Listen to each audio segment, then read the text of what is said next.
Hi, my name is Cassie Afanito and I'm presenting my argumentative speech. Today's October 1st, 2021.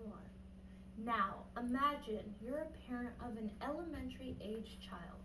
What are your fears of the public school when you go to drop your child off? Do you think they're going to be taught sexual education topics such as gender identity? How would you feel if your child was told to avoid terms which refer only to the male and female identities, like the terms mom and dad? How would you feel if you couldn't protect your own child's rights at public school? According to the American College of Pediatricians, many public schools are beginning to teach the radical anti science proposition that biological sex is meaningless, that some kids are born in the wrong body, and that some girls have penises too, which is also known as a form of psychological child abuse. If this is something that you're concerned about for your children and future generations, then you should listen to my speech. I am a parent of multiple children in elementary school, and I have researched this topic extensively. I have also had numerous discussions with other parents, faculty, and administrators about this concern. Today, I will be talking about why sex education should not be taught to kids in elementary school K through 5. Now that you know that I do not stand for sex education being taught to kids in elementary school, I will now tell you some of the most important reasons why.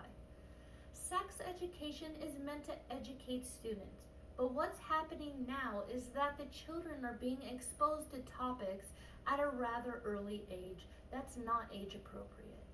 For instance, gender identity and biological sex topics. Children in this age group are just starting to learn about their own reproductive organs and how they function. The biggest reason this is an issue is because children aren't mentally mature enough to learn about gender identity. Our schools are introducing topics that are not age appropriate to our children before they have learned about their own bodily functionalities. According to Sharon Raje, CBS Sacramento news reporter and concerned parents from Rockland Academy, stated that kindergartners came home very confused about whether or not they could pick their genders or if they were a boy or girl. And a child went home shaking and crying that she might change into a boy. You cannot understand your body and sexuality at the age of 5 years old. And especially when your genitals don't even do what they're supposed to do at this point. It's just not logical. They're naive, and we need to protect these children's their innocence for as long as we can. Another problem is that we aren't able to practice having our own personal rights. According to reporter Mary Olahan from the Daily Caller News Foundation, AB 329 allows for parents to opt their children out of sexual education. However, the bill prohibits parents from opting their children out of materials that discuss gender identity, gender expression, and sexual orientation. Now, how is this practicing our freedom of speech and expression?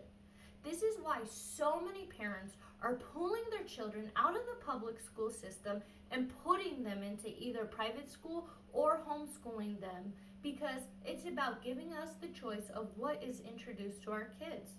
According to Greg Burt, in an article from California Family Council, Senate Democrats' commitment to transparency will be put to the test by a new bill introduced at the state capitol requiring school districts to post sex education lessons online for easy parent access. This should hopefully have parents informed and in the know of what our children will be exposed to, because as of right now, we cannot get our fingertips on this information. It is very difficult. When I was researching, I saw on the California Department of Education website that districts are not required to use the framework when developing lessons for students. It's a guidance document for teachers and administrators. There are no mandates that require schools to use the health education framework. Can you believe that? That means that each teacher, each school, each district will be teaching children in a different way that's not supervised and leaving the parents out in the dark of what's going on in the classroom. Now that I talked about the biggest problem, I'm now going to talk about the solution. One solution is to eliminate sex ed from the curriculum K through 5 and educate parents so they can have these discussions with their children at home. The people and groups that can have the most significant impact would be PTAs, local activists, making petitions, and most importantly, the biggest advocate, parents and guardians. This program should go in effect as soon as possible and could be implemented by having quarterly workshops, videos, and support groups.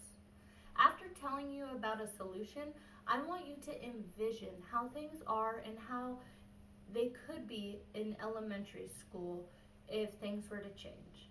In America, you're given theoretical rights of freedom in this so-called land of the free, but you cannot opt your children out of LGBTQIA plus sexuality-based lessons. This is crucial, especially at such a young and vulnerable age. If things don't change as we continue, our children will be maturing at a more rapid pace than naturally, and not only that, corrupting them even earlier than planned. Imagine another scenario. If your kids could get through elementary school just living as a kid, playing sports, and learning how to socialize with other people, and their parents or guardians or their loved ones can talk to them about gender appropriate topics when the time is right in a safe place. Now I'm going to tell you how you too can make a difference for our future generation kids. I have talked about why sex education should not be taught to kids in elementary school because of their level of maturity and preserving their innocence of their childhood. I urge you to take a class or research this topic. This will leave you more educated, more aware of the terminology, and to have a better understanding of what the children's needs are. What I am doing today is researching extensively on the topic, talking with other parents about their experiences, and talking to my children's elementary schools teachers and faculty administrators.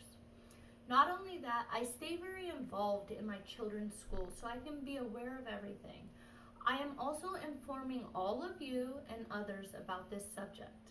In the end, the key is to preserve the innocence of our children and to let them have the time they need to discover themselves during elementary school age.